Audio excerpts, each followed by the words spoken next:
Hello everyone, welcome in online e-learning platform of agriculture and GK. So today I am going to share the another success story of one of our candidate, that is Jay Yadav. He qualified the IFCO exam and got selected in IFCO. A very congratulations to you, Jay, from the entire team of agriculture and GK. Thank you. How you felt when you come to know about your result? अच्छा ही लगा था। मतलब पहले तो interview का जब आया था मेडिकल के लिए, तब तो थोड़ा सा लग रहा था कि डाउटफुल लग रहा था। फिर जब फाइनल लेटर ऑफ अपॉइंटमेंट आ गया था, तब लगा ठीक है, हो गया। ओके, एंड आपको पता कैसे चला आपके रिजल्ट के बारे में, विद योर ओन या किसी ने आपको बताया? नहीं नहीं, रिजल्ट जब आया था तब तो मतलब मैं कहीं बाहर था, तो कॉल आया था मेरे पास एक फ्रेंड का। तो उसने बोला मेल पे आया हुआ है तो चेक करो। तो चेक किया था मैंने, तो आ गया था उसमें भी। ओके, सो आपके किसी लकीली। फ्रेंड के थ्रू आपको पता चला? जी मैम जी। ओके, मोस्ट केसेस में जो फ्रेंड्स हैं वही बताते हैं कि रिजल्ट आ गया है चेक करिए है। ओके ओके, सो मतलब मेरा एक और फ्रेंड भी है, आशीष, उसका भी हुआ ना, तो हम दोनों के साथ में हुआ था, एक ही बैच की हम लोग। ओके ओके, बैचमेट्स में से आप दोनों का हुआ है? ओके ओके, वेरी जी गुड। तो फिर दोनों के लिए हैप्पी मोमेंट हो गया, राइट?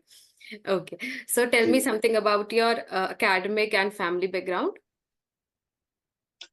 जी मैम। एकेडमिक्स में ये है, आईसीएससी से मेरी स्कूलिंग हुई थी, 10th 12th की झांसी से। झांसी का ही मैं रहने वाला हूँ। उसके बाद झांसी में ही बुंदेलखंड यूनिवर्सिटी से मैंने अपनी बैचलर्स कंप्लीट की थी। और बैचलर्स में मैं कॉलेज में अपने गोल्ड मेडलिस्ट भी था। और उसके बाद फर्दर उसके लिए एमएससी के लिए मैंने सोचा करें या ना करें, क्योंकि हम लोग का वहाँ पर स्ट्रॉबेरी कल्टीवेशन का भी काम था। तो पैरेलली मैं उसमें भी इन्वॉल्व था। तो मतलब काफी सोचने के बाद एंट्रेंस का फॉर्म मैंने भर दिया था, जो यूपी कैडेट का होता है हम लोगों के यहाँ। तो यूपी कैडेट में लकीली 54 रैंक मेरी आई थी। तो सीएससी यूनिवर्सिटी उसमें मुझे मिल गया था। और मैंने फ्रूट साइंस लिया था, मतलब मैंने प्रेफरेंस उसी की भरा था। तो फ्रूट साइंस मुझे मिल गया था। तो उसके बाद मैंने एमएससी परस्यू करने चला गया था सीएसए। तो एक साल वहीं पे रह के एमएससी मैंने परस्यू किया था। उसके बाद फर्स्ट ईयर में मैंने तैयारी करना शुरू की थी। मतलब तैयारी वाला ऐसा बैकग्राउंड नहीं था कॉम्पिटिटिव वाला वहाँ। तो सबसे पहले एंट्रेंस के लिए तैयारी की थी, यूपी कैटेट के लिए थोड़ी सी। उसके बाद फर्स्ट ईयर में एएफओ के लिए तैयारी की थी। और उसके बाद पता चला कि ये इफको भी एग्जाम लेती है। तो उस टाइम जब 8th सेमेस्टर में मैं था, तब मैंने इसका एग्जाम दिया था। तब एलिजिबल नहीं था, तब मेंस में मैं अपियर किया था, हुआ नहीं था मेंस में मेरा। फिर उसके बाद एएफओ दिया था, तो एएफओ में लकीली प्री हो गया था, मेंस हो गया था, इंटरव्यू भी हो गया था। बट 1.6 से मेरा फाइनल सिलेक्शन रह गया था एएफओ में। फिर उसके बाद इस बार ये इफको आया था, तो इसमें हो गया फाइनल। ओके, सो आप इसकी जो प्रिपरेशन थी वो आप काफी पहले से कर रहे थे, राइट? हाँ, मतलब एमएससी फर्स्ट ईयर से। एमएससी फर्स्ट ईयर से। सो आपका जो ग्रेजुएशन है वो आपने एग्रीकल्चर या फिर हॉर्टिकल्चर किस में किया है? नहीं, एमएससी तो बीएससी एग्रीकल्चर ही किया है मैंने। एमएससी हॉर्टिकल्चर है। फ्रूट साइंस से आप कर रहे थे, राइट? जी जी, फ्रूट साइंस से। ओके, सो आपने जो अपनी प्रिपरेशन है उसको किस तरीके से स्टार्ट किया और क्या क्या स्ट्रेटजीज बनाई? कि आप बोल रहे हो कि आपने एमएससी के बाद से आपने फर्स्ट या सेकंड ईयर से स्टार्ट कर दिया था, तो कैसे तैयारी करते थे आप? मतलब बेसिकली मेरा तो यही था कि ज्यादा जो उसमें पढ़ा था एंट्रेंस के लिए, तो वही उसी को रिवाइज किया था। वही एएफओ के मेंस में काम आ गया था। एएफओ का मेंस देने के बाद इसका 3 4 महीने बाद शायद इसका प्री की डेट आ गई थी। तो वही रिवाइज दोबारा ही कर पाए, प्री दे दिया था। फिर उसके बाद एएफओ का प्री और इसका मेंस साथ में आ गया था। एएफओ का प्री दिया था, और इसके मेंस के लिए उतना पढ़ नहीं पाए थे, बट वो क्योंकि लास्ट का जो पढ़ा हुआ था इसके प्री के टाइम और बाकी एमएससी एंट्रेंस के टाइम, तो वो काम आ गया था। तो लकीली मेंस में इसका हो गया था। बाकी इंटरव्यू के लिए थोड़ा बहुत मैंने प्रिपेयर किया था। ओके, सो क्या आपको सबसे ज्यादा मोटिवेट करता है पढ़ने के लिए? पढ़ने के लिए तो सैलरी। सैलरी? बिल्कुल ऑनेस्ट आंसर है ओके ओके, सो आपकी फैमिली में कौन कौन है? फैमिली बैकग्राउंड में आपके तो फादर मदर? मेरी फैमिली में मेरे फादर हैं, वो एक प्राइवेट एम्प्लॉय हैं। मदर तो मेरी वही हाउस मेकर ही है। बाकी मेरा एक छोटा भाई है, वो भी बीएससी एग्रीकल्चर ही कर रहा है, उसका लास्ट सेमेस्टर है इस समय। और वो भी एमएससी की तैयारी कर रहा है। उसके बाद वो भी कॉम्पिटेटिव एग्जाम देगा। ओके, सो अभी उसको आपका सिलेक्शन हो गया तो एक होप और अच्छी उसको मिली होगी कि भैया का हो गया तो hmm. Definitely. Okay okay, so family में सब अब हाँ। हैप्पी है आपकी जॉब को लेके? हाँ मतलब फैमिली में तो सब बहुत ज्यादा हैप्पी है ओके। कि हाँ सही समय पे हो गया थोड़ा सा। हाँ एग्जैक्टली। सो आपका जो कीन इंटरेस्ट था वो इफ्को में ही था, या फिर किसी भी कॉम्पिटिटिव आप और एग्जाम्स की भी तैयारी कर रहे थे उसके साथ साथ आपने इफ्को का एग्जाम दिया एंड ये क्वालिफाई हुआ, या फिर सिर्फ इफ्को में ही आपका इंटरेस्ट था, ऐसा कुछ था? नहीं नहीं नहीं, इफ्को का मुझे जब पता चला था तब फर्स्ट टाइम पे मुझे इतना आइडिया नहीं था इफ्को का। बट उसके बाद मुझे पता चला था कि थोड़ा बैंक का भी पता चला जब मैं सीएसए में आया। तब सीनियर जो ऑलरेडी बैंक में थे तब उसका थोड़ा सा पता चला, वर्क प्रोफाइल का दोनों का पता चला। तो यहाँ पता चला थोड़ा सा ज्यादा डायनेमिक वर्क प्रोफाइल है। थोड़ा सा घूमना फिरना, फार्मर से मिलना, लोगों से डील करना, एडमिनिस्ट्रेटिव में जो लोग रहते हैं स्टेट के डिस्ट्रिक्ट के उन लोगों से डील करना। तो ये मुझे थोड़ा सा ज्यादा वो लगा। और सैलरी स्ट्रक्चर ऑलमोस्ट एफ और इसका दोनों का सेम ही है। इसका ऑन द हायर साइड ही है अगर आप बाकी अलाउंसेस मिला देंगे हम्म। तो मतलब ये मुझे ज्यादा अच्छा लग रहा था। तो मैंने सोचा था एएफओ में अगर मेरा होगा, किसी भी बैंक में होगा पीएनबी को छोड़ के, और इफ्को में भी होगा तो मैं इफ्को को प्रेफर करता। बट लकीली इफ्को में पहले ही हो गया तो फिर उसके बाद एएफओ का मैंने फिर सोचा भी नहीं। और इस बार एएफओ में मेरा हुआ भी नहीं तो इफ्को ही फिर ज्वाइन कर लिया। ओके, सो आपका इंटरेस्ट ही वैसे भी इफ्को में ही था कि आपको इफ्को ही चूज करना था अगर उसमें आता तो। ठीक है। सो जी आपकी जो मतलब डेस्क पोस्ट। जॉब वाला काम मुझे पसंद नहीं है, थोड़ा सा डेस्क जॉब पे रह के काम करना। Okay okay. तो आपका जो बेसिकली जी है कि आप इंटरेक्शन कर पाओ और इधर उधर जाके नई चीजें एक्सप्लोर करो, फार्मर से मिलो, वो आपको बेसिकली आपका इंटरेस्ट था उसमें। ओके। सो जी आपकी जो पोस्टिंग है वो अभी कहाँ पर आपकी पोस्टिंग है?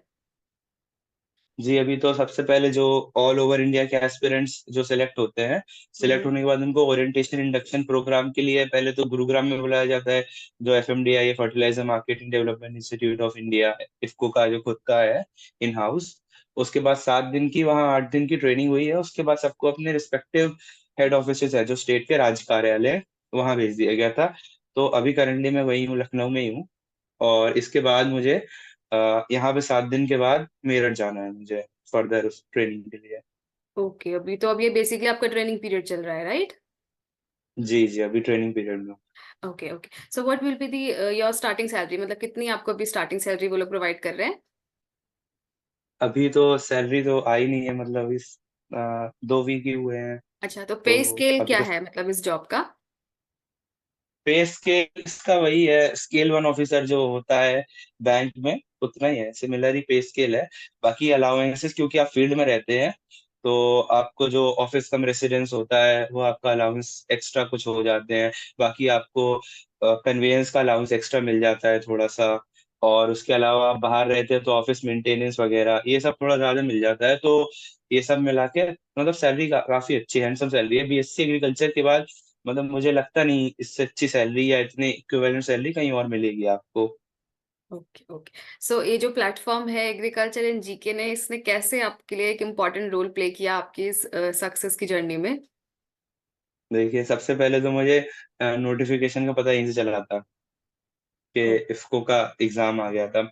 उसके बाद नोटिफिकेशन के बाद फर्दर भी जो लास्ट ईयर के जो लोकेश सर का इंटरव्यू मैंने देखा था, उसके बाद लोकेश सर से मेरी बात भी हुई थी, मतलब लोकेश सर ने गाइड किया था मुझे इंटरव्यू के लिए। और बाकी इंटरव्यू में भी मैंने जो कोर्स परचेज किया था, मतलब परचेज तो नहीं, वो ऑलमोस्ट फ्री ही था। तो उस कोर्स से भी मुझे मदद मिली थी। मॉक इंटरव्यू भी मैंने दिया था, मॉक इंटरव्यू में भी जो उन्होंने फीडबैक मुझे दिया था तो फीडबैक में मैंने काम किया था, वो ऑब्वियसली काम में आया मेरे। तो मेनली इंटरव्यू और उस सब में मेरा आया। बाकी क्योंकि पढ़ाई मैंने इतनी की नहीं थी ऑनलाइन या फिर नोट्स से, तो थ्योरी में उतना यूज मैंने नहीं किया। लेकिन हाँ इंटरव्यू जो कि की रोल है यहाँ पे, यहाँ पर आपका इंटरव्यू का ज्यादा इंपॉर्टेंस है। बैंक में 20% ही होता है क्योंकि बैंक का भी मैंने इंटरव्यू दिया है। तो उसके और इसके इंटरव्यू में बहुत फर्क होता है, ये वाला इंटरव्यू थोड़ा ज्यादा पिवटल रोल प्ले करता है। तो यहाँ पे इंटरव्यू में अच्छा करना बहुत जरूरी है, तो उसमें मेरी हेल्प एग्रीकल्चर एंड जीके ने ऑब्वियसली की थी, ये तो मैं एक्नॉलेज करता हूँ। ओके। सो बेसिकली जो आप इंटरव्यू गाइडेंस इस प्लेटफॉर्म से आपको मिली, वो आप डेफिनेटली आपकी उसने हेल्प करी, राइट? जी मैम।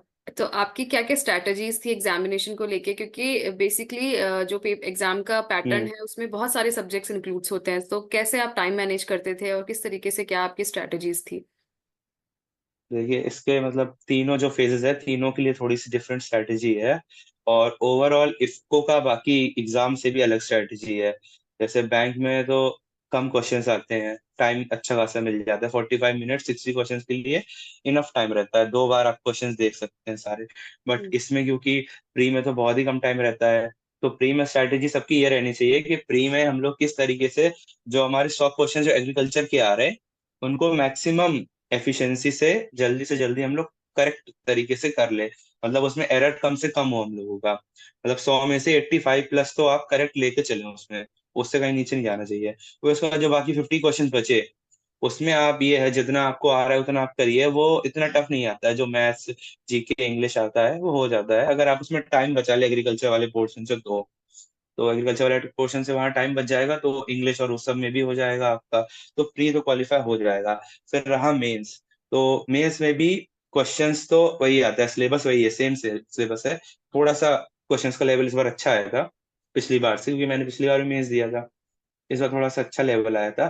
तो अगर आपकी डीप अंडरस्टैंडिंग है ना कॉन्सेप्ट्स में, और रीडिंग आपकी स्पीड थोड़ी अच्छी है, तो मेंस में भी इतनी दिक्कत नहीं आएगी, प्री जैसा ही रहता है, बस ये है मेंस में भी आपको वही स्पीड थोड़ी सी बना के चलनी है, क्योंकि आप क्वेश्चंस बैक नहीं कर सकते, तो ऐसा भी नहीं बहुत जल्दी जल्दी आप कर दें, आगे निकल के टाइम बच गया आपके पास और वो जल्दी जल्दी में क्वेश्चंस गलत कर दिए। तो एक्यूरेसी और टाइम मैनेजमेंट का अगर बैलेंस बना के चलेंगे तो दोनों प्री और मेंस दोनों इजीली क्वालिफाई हो जाएंगे। तो आपकी इजीली जो तो नहीं मेजर मतलब, लेकिन हो जाएंगे। स्ट्रेंथ जो है वो यही है कि आपने प्रॉपर एक्यूरेसी के ऊपर ध्यान दिया, राइट?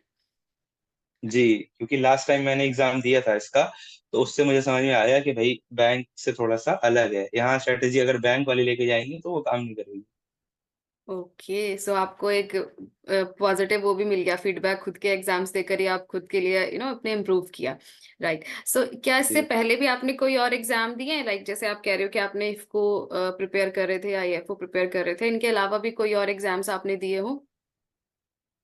नहीं मतलब ज्यादा एग्जाम्स दे नहीं पाए हम, तो मतलब इसको का दिया था जब सबसे फर्स्ट एग्जाम जो हमने दिया कॉम्पिटिटिव, एंट्रेंस को हटा के अगर जॉब वाला कॉम्पिटिटिव एग्जाम की बात करें तो वो इसको का ही था तब, क्योंकि एलिजिबल भी नहीं थे हम।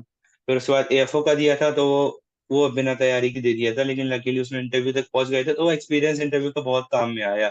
और उसके बाद इस वाले सेशन में जो इस साल वाला सेशन था, इसमें लगातार कुछ फॉर्म्स आए हुए थे, जैसे एनएससी का आया था, इफको का आया था, सीडब्ल्यूसी का आया था, एएफओ का आया था, 4 फॉर्म आए हुए थे लगातार, ये चारों हमने भरे थे। एनएससी में भी मेरे अच्छे नंबर हैं, शायद उसमें भी हो जाएगा जैसे मेरिट लिस्ट आएगी तो, एग्री स्टोर वाले मैंने उसमें दिया था, तो मोस्ट प्रोबेबली उसमें भी हो जाना चाहिए। बाकी सीडब्ल्यूसी का तो मुझे लग नहीं रहा कुछ हो पाएगा, और इफको में तो हो गया है, और एएफओ में नहीं हुआ था, तो मतलब 2 एग्जाम, 4 में से 4 एग्जाम दिए थे, दो उसमें से 2 में हो गया है।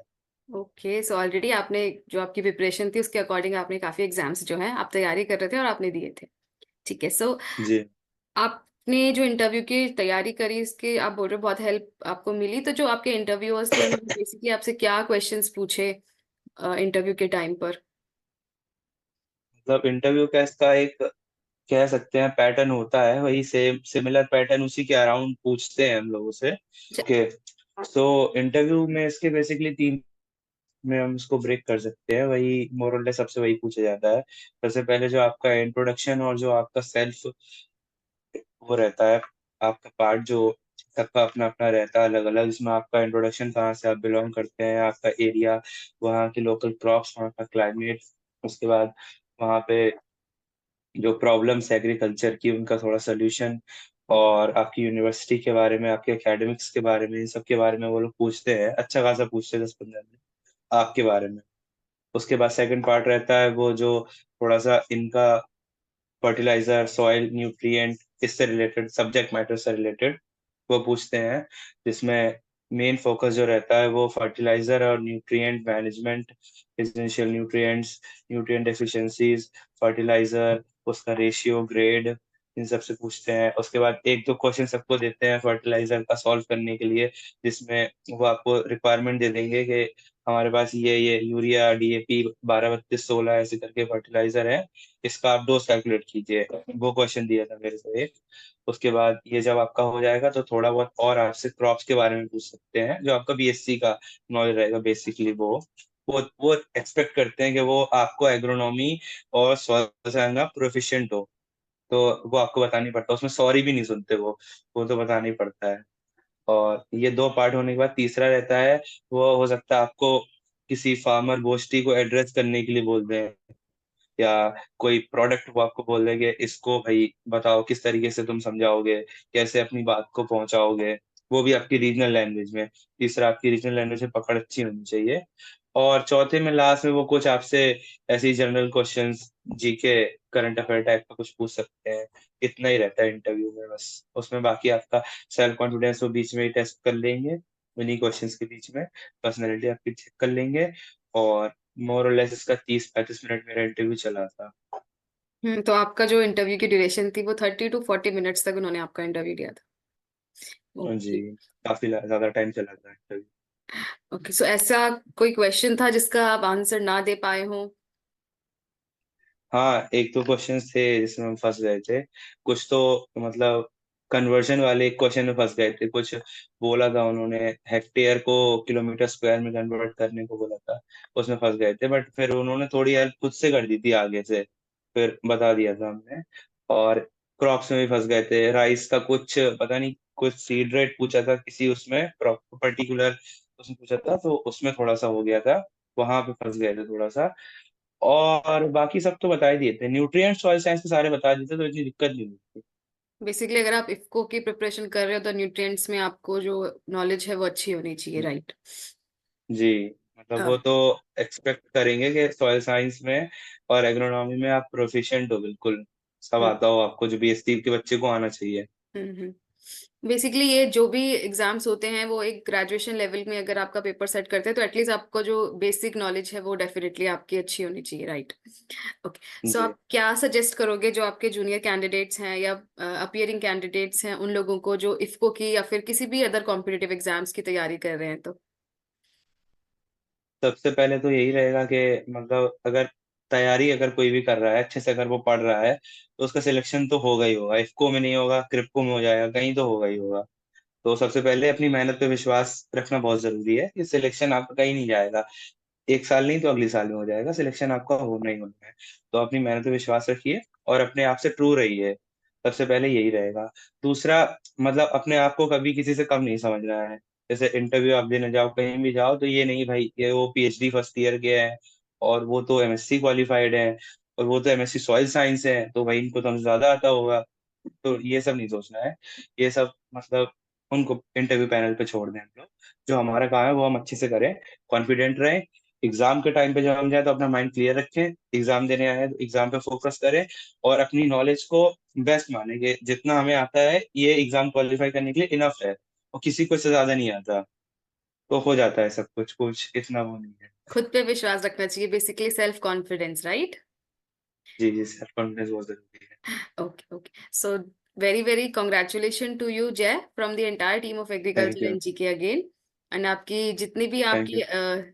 सक्सेस आप अचीव करो आपके करियर में, हम यही विश करते हैं। So thank you so much and it is very nice to interact with you. बहुत अच्छा लगा आपसे बात करके थैंक और यू। आप अपने करियर में बहुत आगे बढ़ो। Wish you a very all the best. Thank you so much. Okay.